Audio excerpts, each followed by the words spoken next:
क्या सुविधाएं इन लोगों के लिए? देखिए, पहले तो मैं आपके माध्यम से सभी जनता को अपील करना चाहूँगा कि पैनिक करने की आवश्यकता नहीं है। आम तौर पर जो पेशेंट्स होते हैं वो दवाइयों से जो प्रशासन द्वारा उपलब्ध कराई जाती हैं उससे ठीक हो जाते हैं। जो कोमॉर्बिड पेशेंट्स होते हैं उन्हीं को अटेंड करने की तात्कालिक रूप से आवश्यकता होती है। तो जनपद में जो हमने कोविड मैनेजमेंट के लिए हमने जो कदम उठाए हैं उसके बारे में मैं आपको अवगत कराना चाहूँगा। हमारे यहाँ टोटल ज़िले में 1549 सर्विलांस टीम लगाई गई हैं, जिसमें से ग्रामीण क्षेत्रों में 1306 और शहरी क्षेत्रों में 243 टीमें कार्यरत हैं। इसके अलावा सैंपलिंग हेतु 19 टीमें हैं प्रत्येक ब्लॉक पे, और अर्बन पे हमने 2 टीमें लगाई हैं। कॉन्टैक्ट ट्रेसिंग के लिए हमारी 21 टीमें लगी हैं जो घर घर जाके प्राइमरी कॉन्टैक्ट को ट्रेस करती हैं। साथ ही साथ होम आइसोलेशन पेशेंट्स को मेडिसिन किट भी उपलब्ध कराती है। जो भी होम आइसोलेशन पेशेंट होता है हम उससे कंसेंट फॉर्म भी लेते हैं, और उसमें उनसे ये भी उससे ये भी लिखवाया जाता है कि उनको दवा की किट उपलब्ध कराई गई कि नहीं, और उसके बारे में हम लोग इसका पूरा रिकॉर्ड CHC पे उपलब्ध रखते हैं। जो मुख्य बातें आती हैं, जो क्वेश्चन करते हैं लोग कि जनपद में ऑक्सीजन की कमी है या कुछ, तो इस संबंध में मैं ये कहना चाहूँगा कि L2 हॉस्पिटल जो हमारा है, जो कोविड के लिए है, वहाँ पे पर्याप्त मात्रा में ऑक्सीजन उपलब्ध है। हमारे वहाँ पर कुल 100 बेड हैं, जिसमें 50 बेड पे सेंट्रल ऑक्सीजन सप्लाई है, वहाँ पे सिलेंडरों की पर्याप्त व्यवस्था है, और 49 बेड 49 बेड पे ऑक्सीजन कंसनट्रेटर की व्यवस्था है, जो कि 93% ऑक्सीजन कंसनट्रेट करके देता है, सैचुरेट करके। मेल हॉस्पिटल में 158 बेड्स हैं, जिसमें हम लोग प्लान कर रहे हैं 30 आइसोलेशन बेड्स बनाने की। इसके साथ ही साथ कृषि महाविद्यालय में हम 100 अतिरिक्त बेड हमने तैयार कर लिए हैं।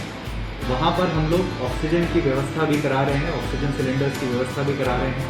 जैसे ही वहाँ पर हमारे ऑक्सीजन सिलेंडर्स की व्यवस्था हो जाएगी तो हम वहाँ पे भी पेशेंट्स को जो गंभीर रूप से पेशेंट्स होंगे वहाँ पर भी इनको इलाज उपलब्ध कराया जाएगा।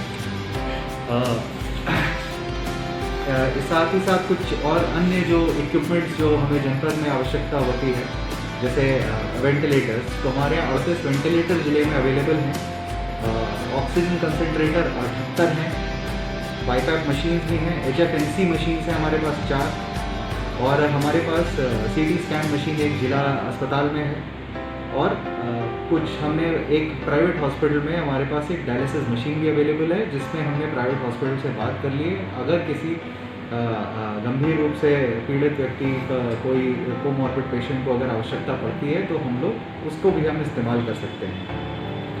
मैनपावर की शॉर्टेज के संबंध में ऐसा कोई भी प्रॉब्लम नहीं है। हमारे पास L2 में पर्याप्त मात्रा में हमने डॉक्टर्स राउंड द क्लॉक लगाए हैं। कुछ समस्याएं अवश्य चतुर्श्रेणी कर्मचारियों की आ रही थी, उसको भी हम लोग दूर करा दिए हैं, और मुझे पूरी उम्मीद है कि हम वहाँ पे एक अच्छी व्यवस्था दे पाएंगे। आप लोगों के माध्यम से जनता से मेरी यही अपील है कि पैनिक ना करें, और हम लोग अगर कोई भी इस संबंध में सूचना चाहिए होती है तो हम लोगों ने एक कोविड कमांड सेंटर भी स्टार्ट कर रखा है, जिस पे वो लोग कभी भी कॉल करके सूचना ले सकते हैं। इसमें हमारा प्रयास है कि वहाँ पे हम राउंड द क्लॉक कुछ डॉक्टर्स को भी उपलब्ध करा पाएँ, जिससे अगर किसी को कोई परेशानी लगती है तो वो डॉक्टर से भी पूछ सकता है। वर्तमान में जो कोविड कमांड सेंटर है वो प्रत्येक होम आइसोलेशन पेशेंट को कॉल करके उसके संबंध में जानकारी प्राप्त कर रहा है, उसके स्वास्थ्य के संबंध में भी जानकारी प्राप्त कर रहा है, और इसमें टीम हम बढ़ा भी रहे हैं, और जनपद स्तर पर सभी तरीके के प्रयास किए जा रहे हैं। घबराने की कोई आवश्यकता नहीं है, पैनिक ना करें, कोई होर्डिंग की आवश्यकता नहीं है। होर्डिंग करने से आम जनमानस को जो सीरियस पेशेंट्स होते हैं या कुछ होते हैं उनके लिए जब आवश्यकता पड़ती है तो कहीं ना कहीं ज़िले में कमी होती है। तो आप सबसे निवेदन है कि कोई होर्डिंग का प्रयास ना करें, अन्यथा हमें संबंधित धाराओं में कार्रवाई भी करनी पड़ेगी। और जो भी प्रयास है उसके बारे में हम लगातार जनता को बताते भी रहेंगे, मीडिया के माध्यम से, प्रिंट मीडिया के माध्यम से, इलेक्ट्रॉनिक मीडिया के माध्यम से। और इस महामारी के समय विनम्र अनुरोध है कि प्रशासन का संपूर्ण रूप से सहयोग करें।